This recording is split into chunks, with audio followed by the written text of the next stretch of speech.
আমি আপনাদের সামনে কিছু হাদিস অনুবাদ করার ইচ্ছা পোষণ করেছি। এখন তো প্রায় অনেক রাত হয়ে গেছে। আমার একটা অভ্যাস, আমি প্রথমে সালাফদের কিছু বাণী অনুবাদ করি, এরপরে হাদিস উল্লেখ করি। কেন? কারণ সূরা নিসার 115 নম্বর আয়াতে আল্লাহ তাআলা বলেছেন, ওয়ামাই ইউশাকিকির রাসূল মিন বা'দি মা তাবায়্যানা লাহুল হুদা ওয়া ইয়াত্তাবি গায়রা সাবিলিল মুমিনিন।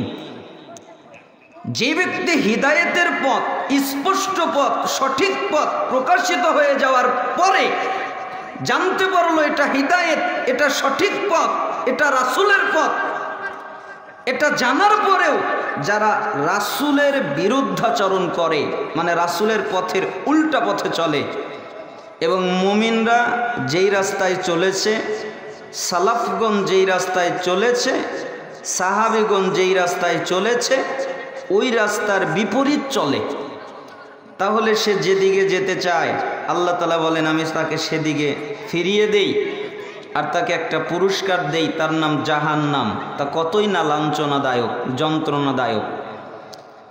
এই আয়াত থেকে সালাফরা বুঝেছেন যে সালাফদের কোনো বাণী, কোনো বক্তব্য বলা যায় যদি তা কোরআন এবং হাদিস সমর্থন করে। এই জন্য আমি আপনাদের সামনে একটা সালাফদের বাণী উল্লেখ করছি, এরপরে আমরা হাদিস অনুবাদ করব।